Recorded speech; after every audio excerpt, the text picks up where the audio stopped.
Welcome to Creator Outlet, the series where every month a creator and I will receive the exact same prompt. We then take that month to write our own short stories and compare them here for all of you. You all get to decide who wrote the better piece. This month's prompt was, your character is young, imaginative, and creative. The story begins in a castle. Someone is left at the altar. The theme is envy. And today we have a very special guest, so please help me welcome YepItsYanni. Hello, Yanni. It's nice to see you. Yes. Hi. Welcome to Creator Outlet. Are you feeling excited? Are you feeling nervous? How are you feeling? I'm feeling I'm sorry. I'm feeling a little nervous and excited. Um, just nervous that I didn't get the point across like in the story. Like I guess you'll see what I'm talking about, but just worried a little bit. I used to write like K-pop like smut. So And you know what? I used to proofread it, so it's okay, bestie. Hey, we were just opposite so ends of the same project. right. So it kind of took me back to those days. I was like, Yeah. oh, like, so Writing is, yeah, it can be really fun. I think that I've enjoyed it a lot more as the series has gone on. I have the privilege of having done this for 3 months, which is a privilege. It's also like I've had to write a short story for 3 months straight, which it's kind of a lot, especially this one. I already warned you, but I went on for probably way too long.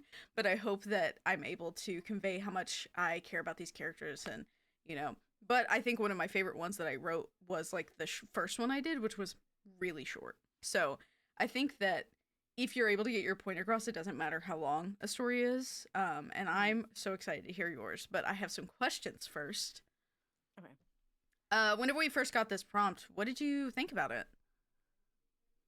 Um, I thought like the first thought was like messy. Like that can be messy to me. Like I thought messy drama. Um, so that was really like I like the prompt. Like I was like, yes, I want to get messy. Yeah. So I was excited for the prompt. Like that really got my brain like turning to think about what to write. So I got really excited whenever we got this prompt. I was at first I was like, not fantasy, not again, and I was like, oh, I guess I can just base this in real life, right? right.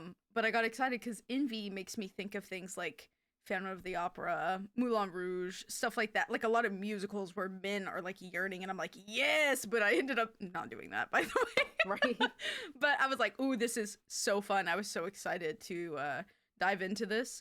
I found it hard to describe a castle other than big, huge stone walls, really. So, you know, Yeah. um, and how did you go about planning or like brainstorming for your piece? Um, when I thought like envy and I think the other one was like left at the altar. Hmm. Um, my brain, well, I don't want to spoil my Yeah, no, story no, yet, no, no, but no, like don't. that like the brain, like my story came like kind of immediately. Like when you sent the prompt, I kind of just had like a blueprint of what I wanted to go, like Mhm. the way I wanted to go. Um, so I talked with my boyfriend a lot, with like about the thing and or about the prompt, and I'm like, Yeah. what could I do? And like we brainstormed together, and um, we were kind of just like kind of bouncing off each other, kind of. And I was like taking down notes, but then I finally like sat down and wrote the whole just was like I hit flow state. I was just like typing and I was just going. So I was really excited and like it wasn't hard.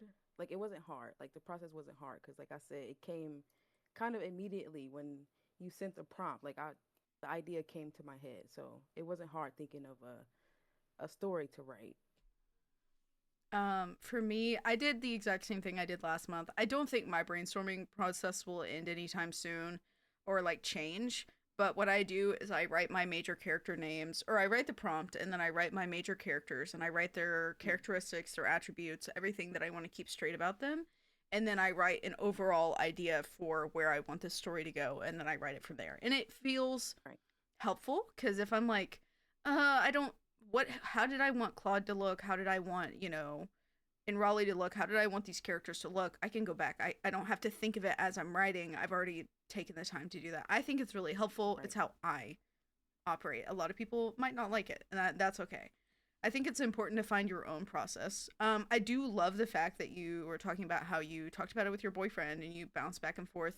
I have a best friend who was the first guest for this series, Medusa. And her and I, whenever it comes to short stories or anything creative, we bounce back and forth all the time. Yeah. I could not get anything done if it was not for her. I'm not gonna lie. She is my rock. But yeah, I think it's important to have somebody to lean on to be like, can you listen to this or read this for me? Because what happens a lot of the Yeah. time is you'll write something and you know your intention, you know what you're trying to get across. And so to you, it works, but to the reader, it might not. And so Right. I think it's important to have somebody like proofread for you or, kind of go over your work to be like, I'm not getting what you're trying to say. I don't really understand. Or being like, this is perfect. I understand exactly what you're saying. So Right. I'm really happy that you had somebody to like lean on during this process because I think it's so helpful. Um, Yeah, it is. did you have any other endings or ideas that you ended up just not using? I did actually. I had like a few endings or like different like plot twists, I guess you can say that I Mhm. had. Um, and I felt like it didn't flow. Like it flowed when I wrote it down and in my head, but when I read it to my Mhm. boyfriend, it just didn't like it didn't flow, and I didn't want it to feel like it was just kind of like pieced together, Mhm. kind of like I wanted to just flow. Um, so I do got quite some. I can share those with you, like when I'm done and Yeah, of see what you course. think of the other endings that could have happened. So I already talked about it. The only other like ending or ideas that I really had for this series was something Yes. kind of like the Phantom of the Opera, a Moulin Rouge, where it's like men pining for women or women pining for men, whatever you want it to be, right? That's Yeah. what I was like, oh, that would be really fun to write. But I was like, I don't think I have the time to write. Then I ended up writing 14 pages, but that's Right. beside the point. That's beside the point. I always feel like my idea is so easy to Mm. like do, and then I end up doing it and it takes forever and I'm like, oh, maybe I'm like too complicated. So Right. um but that was my original idea. I obviously did not end up doing that, but Yeah. it would make for a really great story though.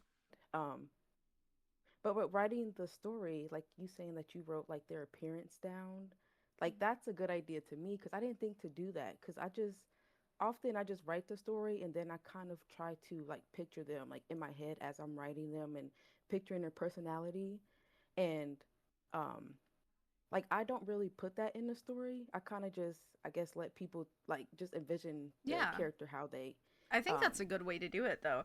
Cuz not to interrupt you, but like no, you're one of fine. my biggest pet peeves is seeing a really cool book, but the cover is like an actual man on the front of it. I will put that book down. I will not read it.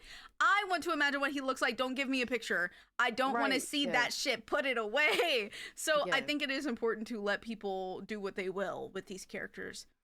I am a very descriptive person, so I'll often describe these characters, but what their face actually looks like, I use kind of like broad terms. Like I might tell you that they have deep set eyes and they're this color, but you decide what they actually look like. This is a self-insert fan fiction as far as I'm concerned. You do whatever you want. Right. Like yeah, that's I think that's a very good way to write as well. And it also cuts out a lot of like fluff and hard work, especially in short stories. So, Yeah. um well, do you have anything else you want to share? Um I just hope that I can like cuz just listening to you say that like I just remembering I didn't go into depth of like what they look like or like kind of like their ages kind I of did not mention the um ages at all. So, okay, I was about to yeah. say like I hope that's not confusing um in the story, but hopefully it makes sense. All right. Well, if you have nothing else, would you like to start us off? Yes, I can start off. OMG, I'm so nervous, y'all. No, don't be. You've got it. You've got it. I believe in you. Oh, another thing I was going to say is to me, I feel like it's hard. Like, I might say, like, she asked or she said a lot in the story because That I don't know how to, like, get the audience to know who's talking. So I say that a lot, but I feel like that might be annoying. So, no, I think that okay. that's something that I noticed because I wrote my first story in third person and then I wrote my second and my third in first. In first person, it's not any different. It's just I instead, Okay. right? So whenever you're writing, the only thing I can recommend if you do want to change stuff in the future is try and restructure sentences so that you aren't saying she said blah blah blah. You Okay, know, right. that's the only thing I can recommend. But you will find if you're listening for it, you'll find that I use I like a lot. But I think you're probably harsher than you should be. I think whenever you're Right. writing something over and over again, it feels a lot more detrimental than whenever people are actually reading it or listening to it. So it's probably nowhere Yeah. near as bad as you feel like it is. So let's go. Yes. Okay, so do you want me to start or do you want me to give kind of like I guess a backstory or like what time it's in or anything If or you just want to give start? us the setting, you can. That's perfectly fine. Okay, because I have like a little setting. Okay. Living in the royal castle were the Golds. They were the most royal family of the land. There's mom, dad, Kaya, Destiny, and well, sorry. There's mom, dad, Kaya, and Destiny. Period. Destiny or Kaya is about to get married soon, so will it go as planned? And I just want to say, like, this is like royal times, but they're kind of like It's like today. So like they're going to be talking kind of like not like mine is all the same preppy. way. Yeah, Yeah. like so they're still like royalty in the castle, but they're just more like Gen Z, I guess if you want to say. Gen Z Victorians. Right, yes. Okay, so part 1. It's sunrise and everyone is waking up. Destiny goes downstairs to make everyone breakfast. Kaya comes downstairs to talk to Destiny. Morning, sis. What you cooking up? Kaya says.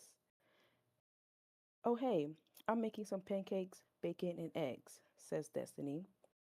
I hope it's turkey bacon because you know I don't eat pork. Rose eyes, Destiny. Or I'm so sorry. I don't like writing this is so different than saying this. I'm so sorry. No, it's hard. It is. Um I don't think people realize. I realize whenever I'm reading, I'm like, oh my god, I like need to get more into it because I'm like, I sound yes. so flat. I sound so Yes, flat. like Yeah. I'm like, OMG. Okay. I hope it's turkey because you know I don't eat bacon, Kaya says. Destiny rolls her eyes. As Destiny continues to cook, she mentions the wedding. So, are you really ready to get married? She asks.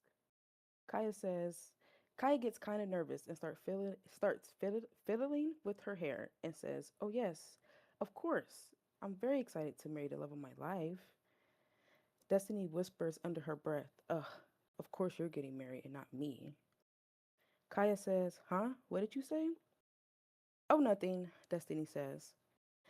So Destiny continues to cook and finish up breakfast. Meanwhile, Destiny goes upstairs to finish getting ready.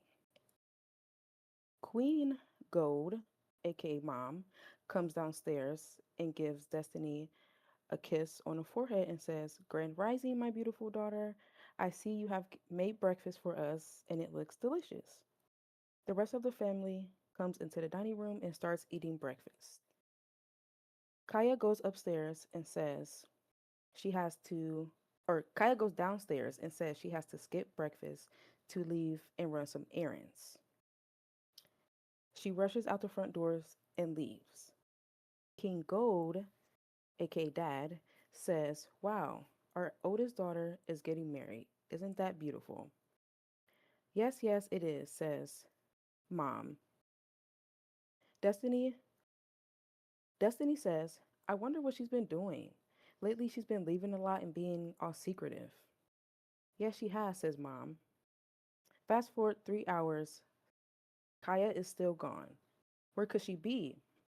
Destiny is straightening up her room and thinks to herself, Man, man, Kaya is sure has been gone for a while. I wonder what she's doing. As she sits there and thinks that, Kaya walks in her room and says, Hey sis, I'm sorry I have been gone so long. Those errands took longer than expected. But as she says that, Destiny notices bruises on her arms and she notices something is off. So she asks, Why are you so bruised up? What happened? What's going on? Kaya says, Oh, nothing. I just fell off my horse earlier while taking her for a walk, so it's no big deal. Destiny looks confused because that has never happened before, and usually she would tell um, us things like that. Sister A says, I'm fine, I'm fine. Or, sorry, not that's the prompt I have in the freaking, that's my prompt I have in the story. I didn't change the names all the way through. Kaya says, I'm fine, don't worry. But I'm going to go shower and head to bed. Destiny says, good night, love you. Kaya leaves the room, and says to herself, something has to be up with her. She's acting strange. Destiny continues to straighten up her room, and then she goes to bed. The next morning, Destiny, or not Destiny, Kaya texts the group chat, good morning, everyone. Don't forget today's the day of the dinner for the wedding coming up this weekend. Mike, aka the groom, will be coming over with his family about 5, so please be on your best behavior and be nice. Kaya gets up and starts getting dressed, and she gets a FaceTime call from Mike. And he says, good morning, beautiful. I can't wait to see you tonight. And everyone else. Do they know? Question mark. She reacts with a worried look on her face and says, no, they don't know, and I would like to keep it that way. He says, that's a shame they don't know what's going to happen. Kaya starts to panic and says, okay, I'll talk to you later. I have lots to do to prep for you and your family. Bye. She hangs up the phone quickly. Her heart is racing and she started to sweat. She quickly gets ready and heads downstairs. Hey, Mom. Hey, Dad. Where's Destiny? She says. Oh, she had to run to her friend's place and she'll be back, says Mom. And then Kaya says, oh, okay, and continues to walk throughout the house. The parents notice that she's sweating and acting all nervous, so they ask, what's wrong, honey? She says, oh, nothing. I'm just a little hot. I'm going to go outside really quick to get some fresh air. So she goes outside and sits by a tree, and she's thinking about this whole marriage thing. I can't believe I got myself into this. How can I just curse my family like that? But if I don't, then I'll die? Question mark. She sits under the tree and cries for about 20 minutes, but then she gets up because she has to get ready for the evening. Um, so pause between that because I feel like it might not have came across, but um, the sister Destiny is basically kind of envious or jealous that Kaya is getting married and she's not. So she's like, "Oh, you're getting married. Of course, you're getting married." So she's kind of envious, but there's a secret that nobody knows, but Kaya knows. But we'll get into that secret. But I just wanted to put that out there that Destiny is like a little jealous. So like she's happy for her, but like imagine her saying it in like a sarcastic way, kind of. Yeah. Um, so yeah, so like that's kind of like the whole setting so far. So a few hours have passed, and some immediate family have arrived, and they started greeting and talking to each other. Kaya is in her bathroom, nervously getting ready. She's kind of shaky, and there's a lump in her throat like she's going to cry. Ugh, I don't want to do this. Why me? Why is this happening to me? She says as a tear falls down her face. She wipes her face and continues to get ready. Destiny comes in. Hey sis, you ready for dinner tonight? They are out there yapping my ear off, so I came in here to check on you. Kaya sniffles and says, I bet, haha. Destiny says, are you okay? Kaya stands there for a few seconds in silence. I'm actually pretty nervous. What if I'm not a good wife? She says, because she can't tell her the truth. Destiny says, oh sis, it's gonna be okay. You're gonna be an amazing wife. He's gonna love and treat you so well. She says like sarcastically. Um, Kaya just stands there with her head down because she knows the truth. They hug and they head downstairs with everyone. Everyone lights up when they see Kaya walk down the steps. Everyone is rushing to greet her and congratulate her, but she's kind of overwhelmed by everything. Then she sees Mike. "Hey honey," he says, or she says. "There you are, there you are looking beautiful," he says. As she looks down blushing, she says, "Thank you. Would you like to go sit at the dinner table?" And he says, "Of course." So they head to the dinner table while everybody else is just like meet and greeting and stuff. She nervously sits and whispers to Mike, "I don't think I can do this. My family, I can't see them," as she gets interrupted by her parents coming in and greeting Mike. "Why, hello, nice to see you again, future son in law," um, the dad says. "Yes, yes, future son in law. I'm happy to become part of such a beautiful family," Mike says. Kaya chuckles and smiles and says, "So, are we ready to eat?" Awkwardly, Destiny shouts, "Yes, yes, the servers are about to start serving here soon." So the servers start serving the food, and everyone talks and eats and chit chats. So after dinner is done, Mike and Kaya are sitting outside on a beach, and she starts to cry. Mike says, "Hey, why are you crying?" She gets extremely upset and yells, "What do you mean? If I marry you, then my family will be cursed and die. Of course you're worried about you and your family because they'll be fine, right?" "They're not going to die. Well, maybe, but curse for sure," he says. She huffs and puffs and storms away and locks herself into her room. He yells, "Hey, where are you going?" Fast forward to 2 days before um the wedding. So this is probably like this is happening like within a week. So 2 days before the wedding, um Kaya is sitting in her room and she's thinking to herself, oh my gosh, why is this happening to me? What am I going to do?" And she builds up the courage and says, "I'm going to call him and say I can't do this." So she picks up her phone and calls him. He answers and says, "Finally, you called." And she says, "Yeah, I see you weren't going to call me, but that's not why I called. I called because I can't do this. Why are you doing this to me? What did I do to deserve this?" He says, "You know why. Your family betrayed my family. Now my family has lost their part of the land and you guys took it all. My family worked very hard for that land and you know that." Kaya looks shocked and scared and says, "That has nothing to do with me. I didn't make those decisions."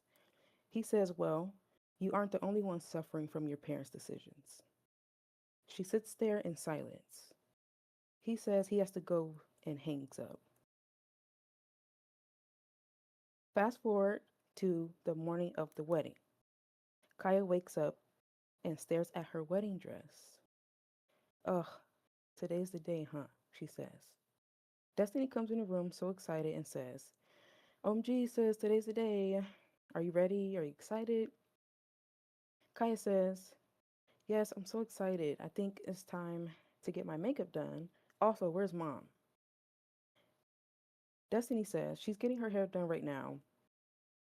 And then a lady comes in the room to get Kaya to do her hair and makeup for the wedding ceremony. But Kaya says, "Give me a minute. I have to use the bathroom. I'll meet y'all there." Before she goes into the bathroom, she grabs a pen and paper. Once she's in the bathroom, she begins to write a letter. 10 minutes or so go by. She's done writing the letter, but puts it away for now. She goes and gets her hair and makeup done. Now she's about to put on her dress. Mom, Destiny, and her bridesmaids are standing there in awe of how beautiful she looked. Mom comes up and says, "Wow, my beautiful daughter is really about to get married." They both get tears in their eyes, but wiping them, trying not to ruin their makeup. She gets the dress on, and it's time.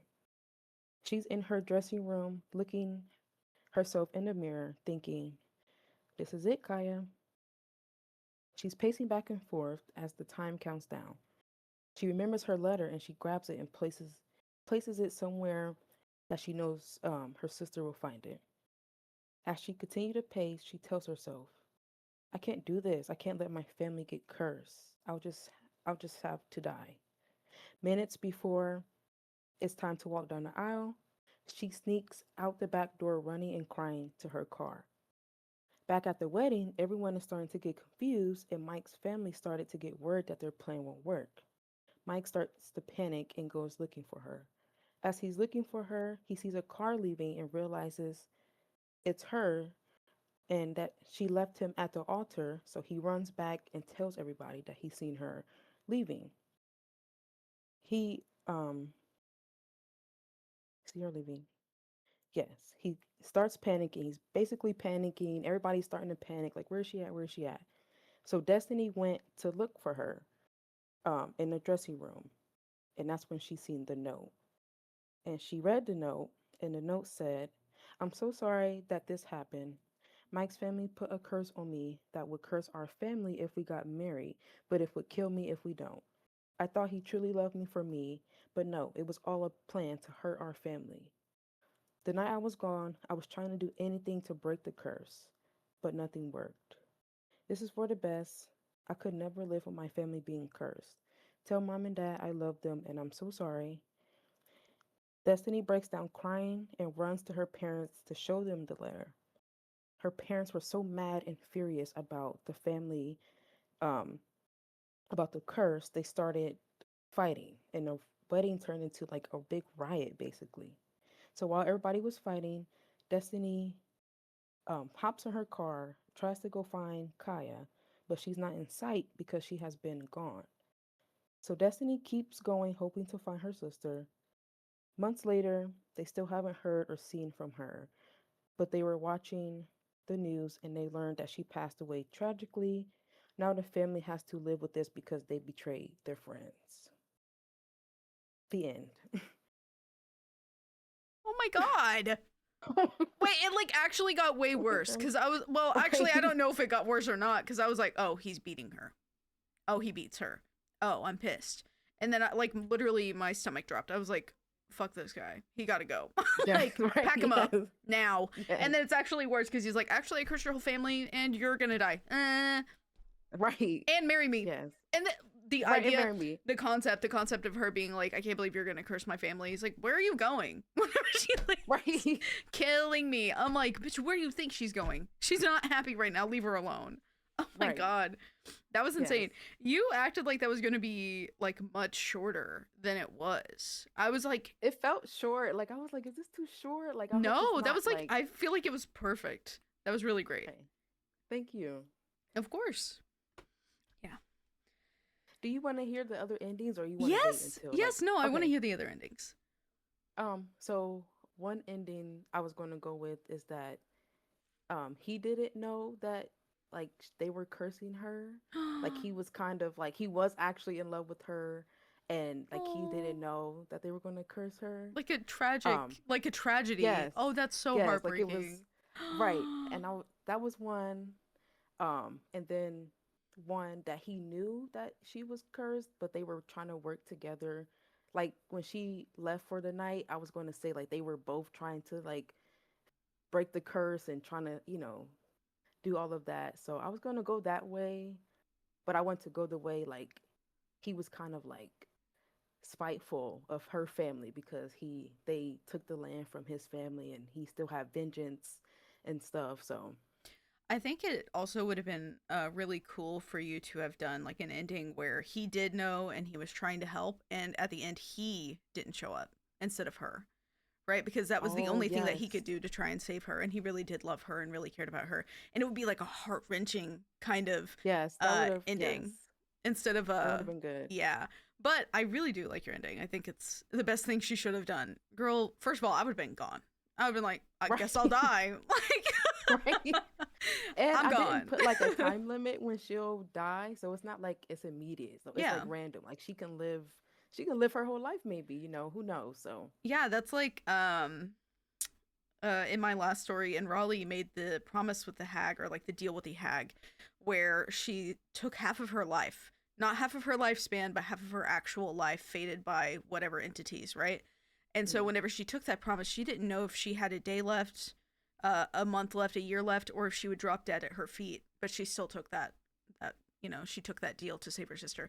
And I think that time is such a powerful element to use in stories for characters because it really pushes growth and like pushes like narratives. So I think it's really cool to use stuff like that to your advantage whenever you're writing characters.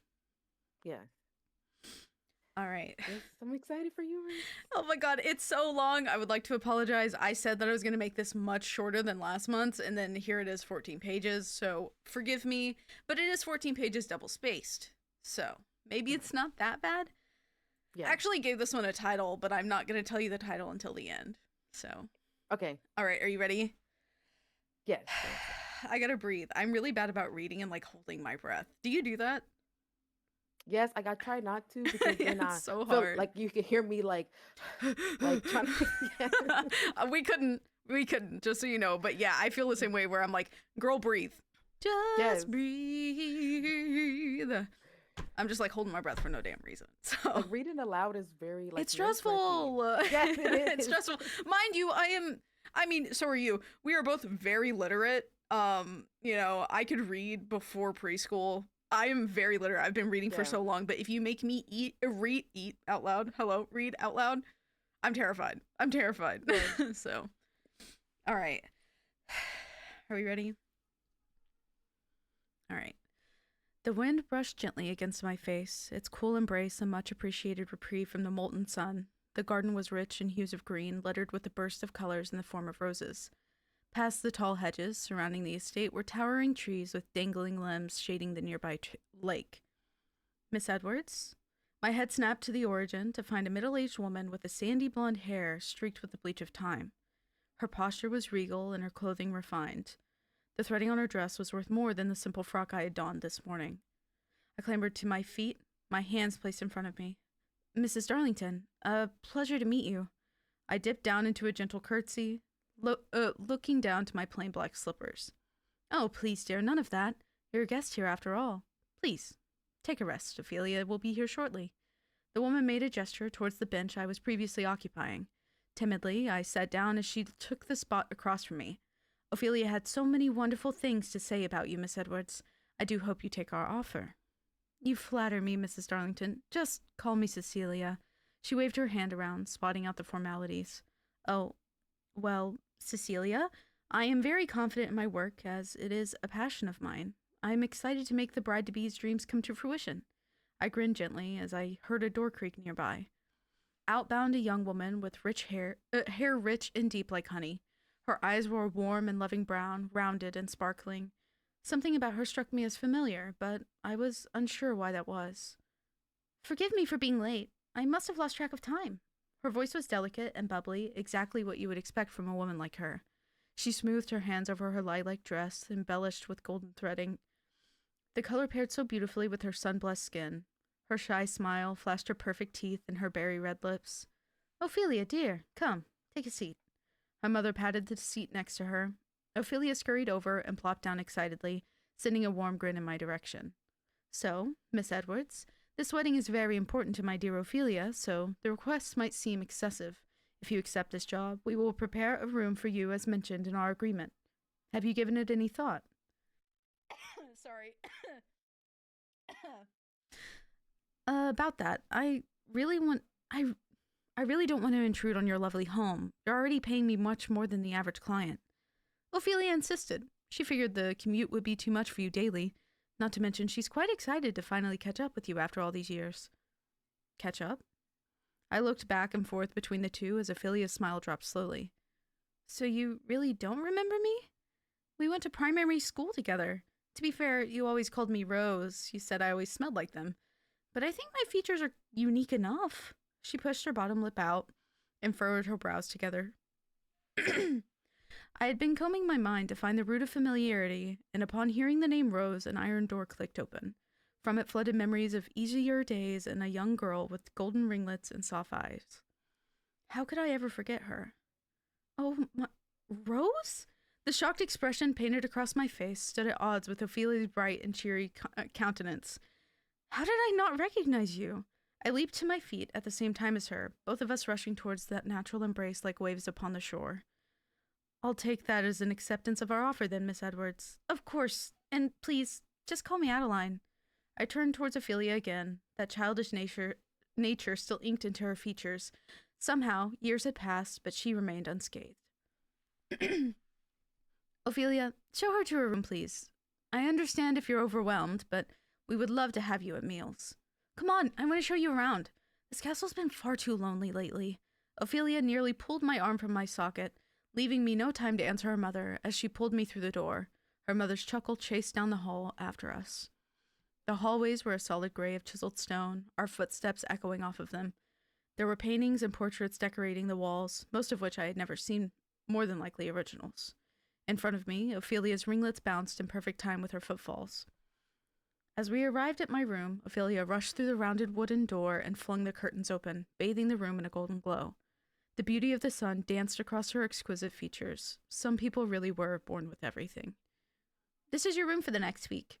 She gestured grandly at the space, which would have taken up nearly my entire cottage. I'm 2 rooms down the hallway, too, if you ever get lonely.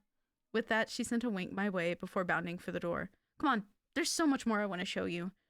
So I let her take me through the maze-like castle hallways, losing my sense of direction and any reservations I once held. The more time we spent together, the more I found my old self. Everything about this friendship felt natural and fulfilling. She caught me up on her life and the recent castle gossip. Conversation poured from us like a river after a storm. After what felt like hours, we found ourselves out in the garden once again. How did you 2 meet anyway? You and Claude, that is. I brushed my hands lazily through the leaves of the vibrant shrubbery as we strolled on. Oh, well... Ophelia trailed off for a moment, her smile faltering for a second so brief. If I had blinked, I would have missed it. Our mothers are friends and decided to introduce us. They thought it would be that we would be a wonderful match. 2 beautiful people with too much money. I scoffed slightly at her comment. At least she was self-aware, I guess. I mean, it seems to have worked out for you. You seem pretty happy. I mean, I would be too, getting to marry a man like that.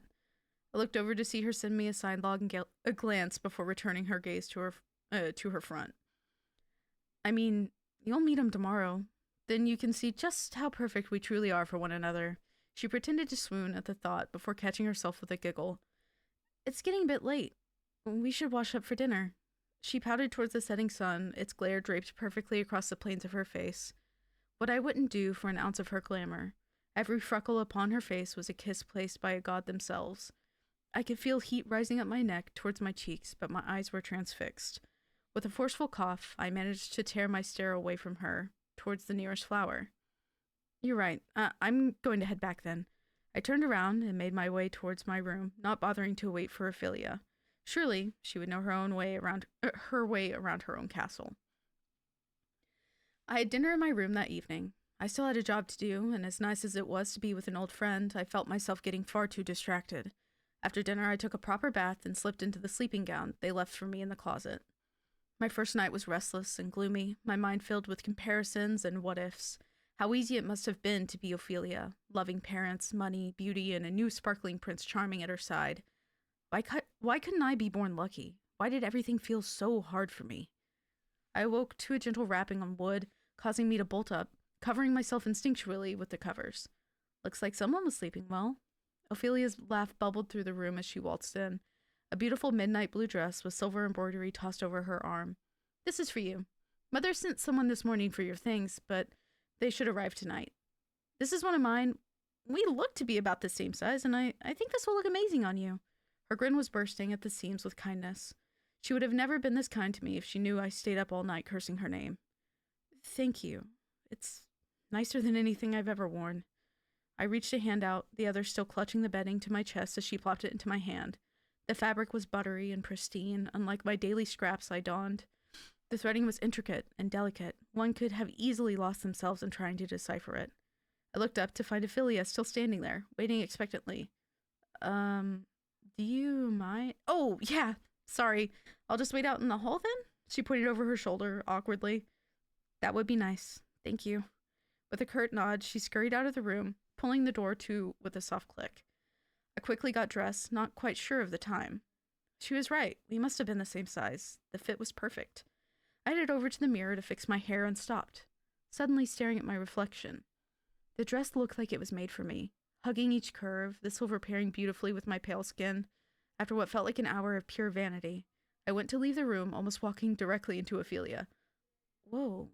Her lips part in a whisper. You look incredible. She studied me, and I could feel the heat in my cheeks once again. You have to keep it. I never looked that good in this dress. I opened my mouth to protest, but she stopped me. I insist. I won't wear it anyway. I'm more of preferential to gold. She grabbed my hand and gave me her best puppy dog eyes. I do feel quite beautiful in this. Thank you, Ophelia. You're always beautiful, Adeline. It just highlights it. She said this in an exasperated tone, as if it was obvious as the sunrise. Claude will be here soon for breakfast and to talk about the wedding. Her tone was unexpectedly formal, making me far more nervous than I already was. Mother won't be able to join us today, so it's just the three of us. Gives me plenty of time to figure out what you two are like and what would be best for the wedding. You know, without the external pressure. I think that's for the best. I shrugged, trying to make the most of the situation. I suppose that's true. Her voice trailed off as she stared down the hallway. Let's head to breakfast. I wouldn't want to make poor Claude wait. She laughed to herself and sauntered in the direction of the secondary dining hall we had explored yesterday. The room was much smaller than the primary dining hall, but larger than anything I had seen before this castle. The decorations and furniture were so lavish it made even the nicest tavern look like a hovel. Sprawled across the dark oak table was a lacy white cloth topped with varying breakfast goods. The scene was heavenly. An assortment of fresh berries, hard breads, cheeses, meats, and the occasional pastry glittered beneath a crystal chandelier. The scraping of a chair on stone flooring pulled me from my stupor as Ophelia sat down, motioning for me to do the same across from her. I looked around nervously as the room filled with silence the longer we sat, waiting for Claude. Ophelia seemed to be far away, locked in her mind, her expression sullen. I opened my mouth to break the silence, but someone beat me to it. He was obscenely tall, with the most beautiful sun-kissed skin, a few shades deeper than Ophelia's. His face was chiseled like marble, his sunspots spread proudly across the bridge of his nose.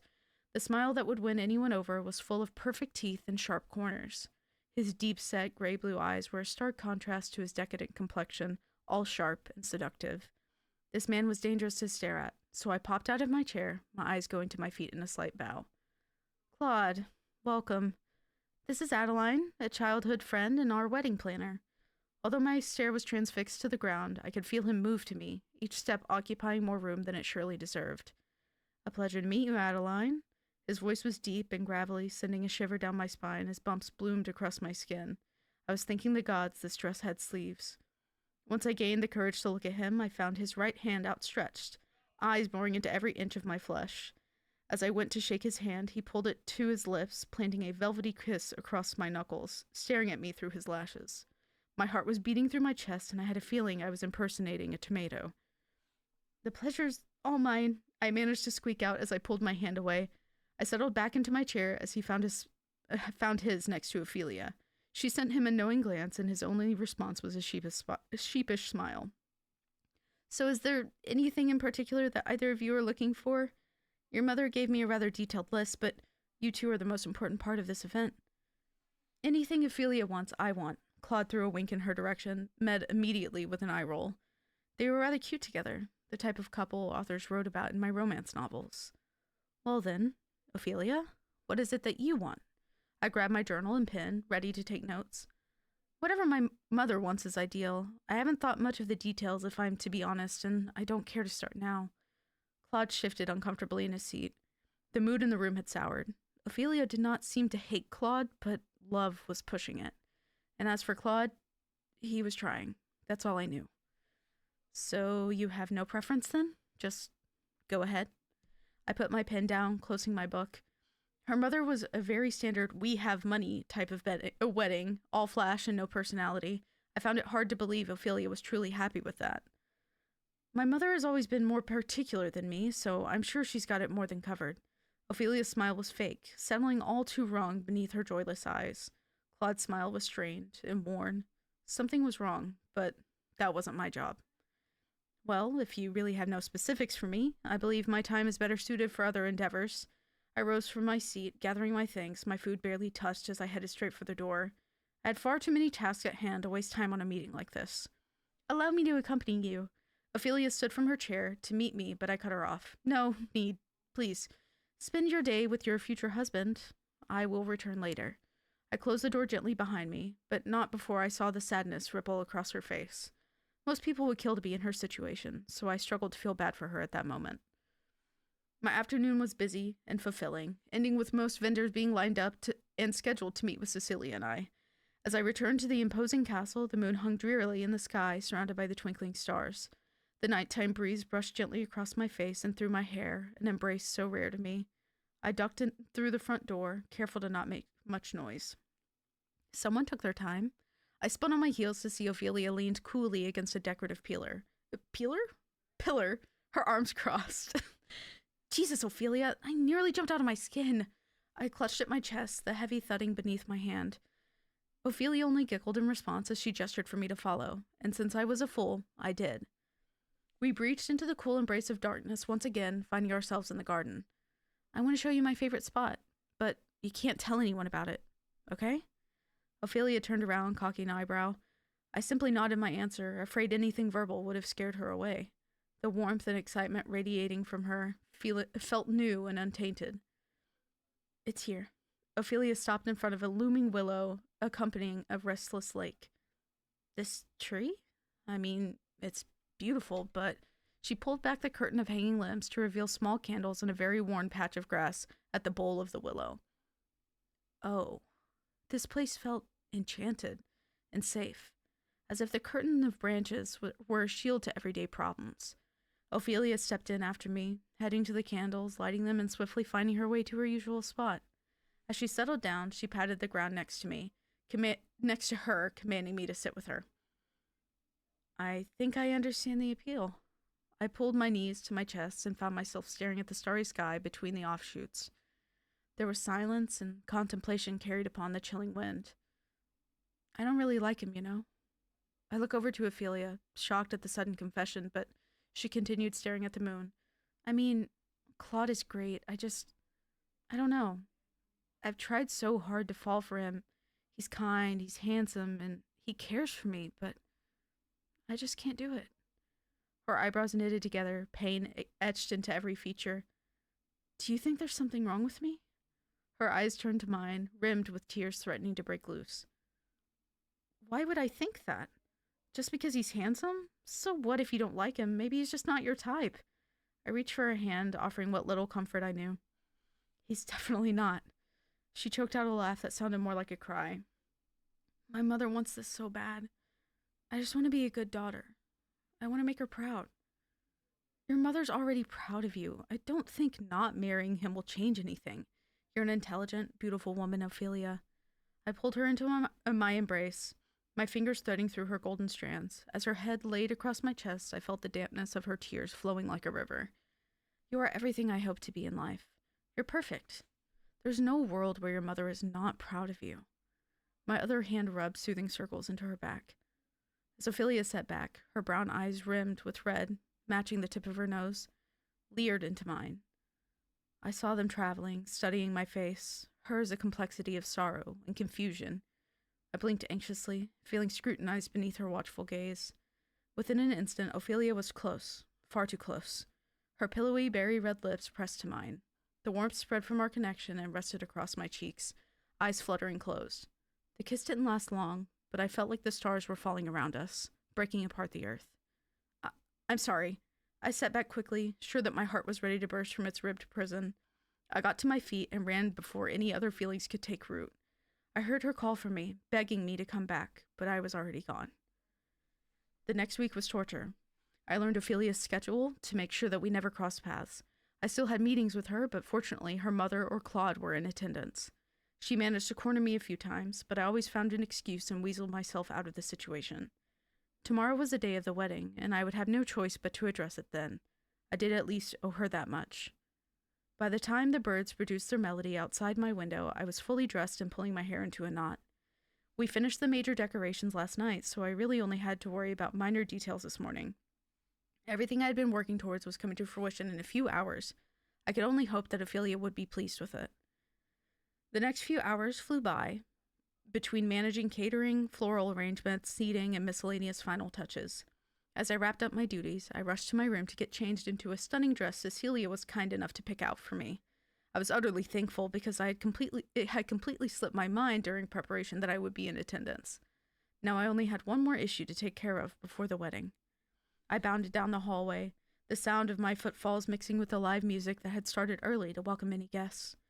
I knocked on Ophelia's door gently, unsure if she would be ready quite yet, my heart thundering away in my throat, which made me swallow dryly. "Come in." The voice was gentle and obviously occupied. I pushed through the door, shutting it gently behind me as Ophelia turned to face me. The creamy white fabric of the bodice framed her lithe body perfectly. My breath caught in my chest. The skirt of the dress was layers of silk and lace draped across each other. She was straight out of a fairy tale.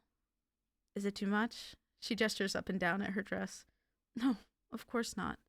You look enchanting." My breath was finally knocked loose from my chest. Claude is a very lucky man. Her smile was bittersweet and much older than her. I fumbled with my hands, not quite sure of how to bring up what happened at the Willow. "I'm sorry about, the whole thing by the lake.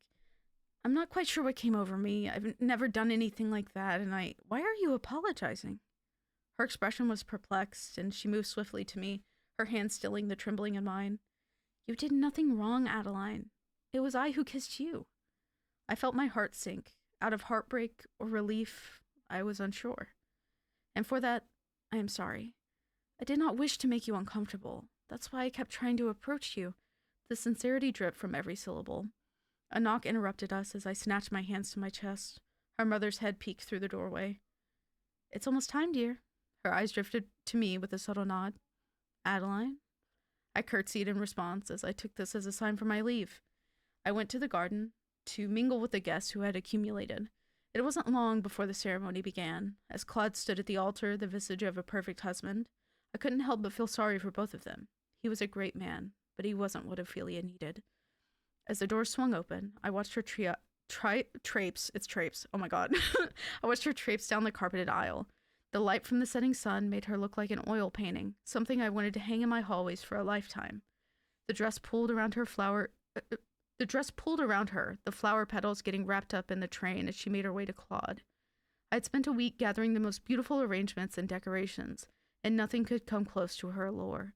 And despite this, she was to marry someone she didn't love. She valued others' happiness over hers, and that broke my heart, a tragedy I would write about one day. As she stood upon the altar, I realized that the moment underneath the tree had meant more to me than I knew. My heart was breaking for her and for me, for I didn't think I could care for someone the way I cared for Ophelia. Her face was pale, and I could tell she was uncomfortable as Claude read his vows. Her eyes scanned the crowd, locking with mine. I sent her a smile that was all wrong and crooked, my sorrow peeking through. I watched her look back to Claude, mumbling something under her breath before grabbing her skirt and bolting from the altar straight towards the door. But not before she found me and yanked me from my spot, dragging me down the hallways just like the day we reunited.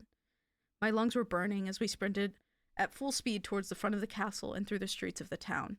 Ophelia's hand was wrapped around mine, refusing to let go until we were too far to be found. She pulled us into a small space between buildings as a chuckle escaped her chest. "Ophelia, what are you doing? Are you crazy? They're going to—" She cut me off by planting her lips upon mine quickly. She pulled away with shock on her face, a smile spreading slowly.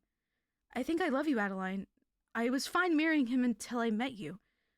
I have never felt this way before. You're all I can think about. Let's run away. Please."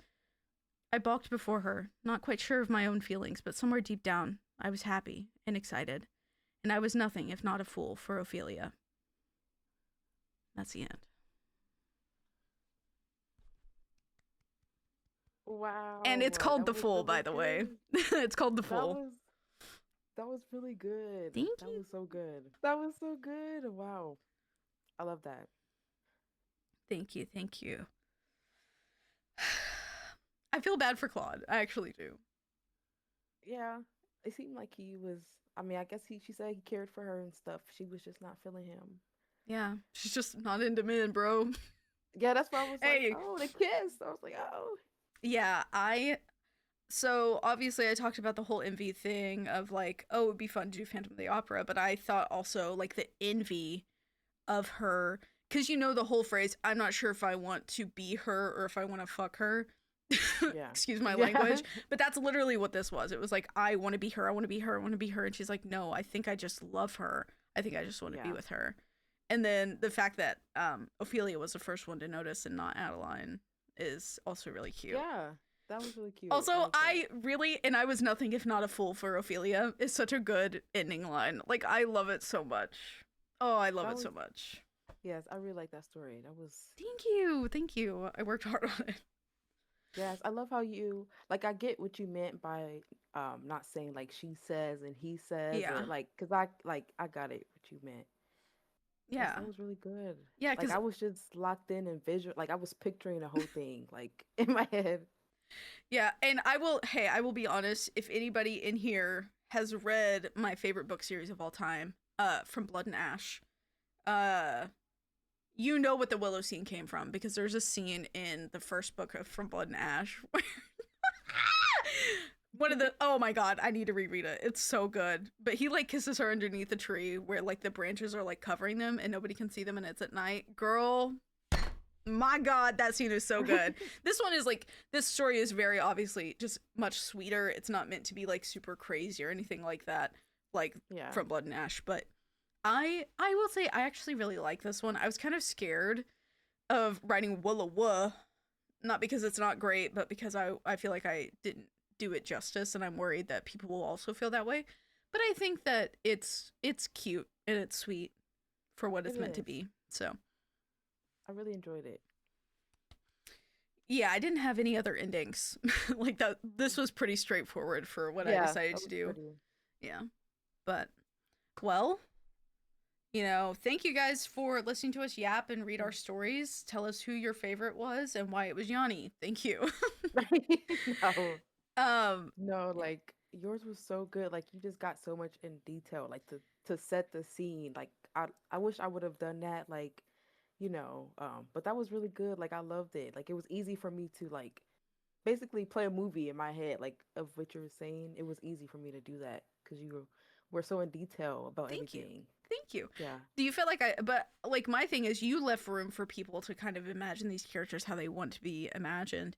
Do you feel like I did that or do you feel like I told you what they look like exactly and you got to decide? Um, Or the I opposite, feel whatever. like you told me like when you said like she had like honey blonde hair or brown hair or something Mhm. like that. Like I pictured her, like I kind of like I guess like a blueprint. Like I pictured a woman with like that colored hair. Like I tried to picture her eyes or whatever. Um, but like the other characters, I kind of just like made them up in my head. Like Claude, I kind of made him up in my head. Um, Claude, but I feel like unfortunately, girl, can we talk about it? Can we talk about it? The part where he kisses her knuckles and looks at her through his lashes. yes, like I was like, I thought that like I thought Yeah, different. I thought he was going to like she was going to like end up that being with him or that was the something. point, right? So originally it's I'm glad you got that because that was the point originally was envy of her and then those two would run away together. So her and Claude would run away together. And Yeah, then it develops with her being like, "Oh, I'm actually not just envious. I think I just love her. I don't think that that's the problem." And then it's like, right. "Well, we can't be together because she's about to be married." And then it's like, "Fuck it. I don't want to be married to him. I'd rather run away." So, Yeah, I thought it was cute. I love it very much. that was really cute. And then I I realized love as I was that. reading this, and I know people are gonna roast me for this, I was like, oh fuck, I know nothing about weddings. I was like, why did I choose a wedding planner? Why did I do that? That's so terrible. But she was supposed to be creative, and I was like, that's a creative job. Being able to like do stuff Yeah, like that and make decorations for stuff. I feel like that's creative enough. So well, Yanni, yeah, that's really good. please. What were you saying? Sorry. Oh no, I was just saying that was really good. Like your story was Thank just you. it Thank was you. just really good. I really liked it. Um, would you like to go ahead and plug all of your content, please, if you don't mind? Oh yes. You guys can follow me on Twitch. I stream. I'm a variety streamer and I also bake. So if you guys like baking streams, you can catch me on Twitch at YepItsYanni. And you can follow me on Twitter at YepItsYanni. I changed all my ads to YepItsYanni. Yeah, so Instagram, Twitter, and um TikTok, or not TikTok, Twitch is all YepItsYanni. Yay! TikTok is YepItsYanna because Yanni is taken for some reason. So Mm. um They want to be yes, you. so yes. I know they want to be me, so All right. yes, that's Well, where you guys can find me. yay! Go follow her, or else. Thank you. Well, thank you so much for being a guest this month on Creator Outlet. I really appreciate you. I'm glad. I hope you had a lot of fun. Yes. And I hope this inspires you to keep writing and doing these little projects, maybe without the timeline, because, a month seems like a lot of time, but It does. we work on other stuff. We have other projects going on. I had so much fun. Like this was different than I have done like any of my content or anything. So this was really fun Well, thank to you for do. letting me be your first time. Sorry. Hey, my bad. Well, No, thank you thank so you. It was much. enjoyable. Yes, thank you Yes. so much for joining me. See you guys next time for April's Creator Outlet. Bye. See ya.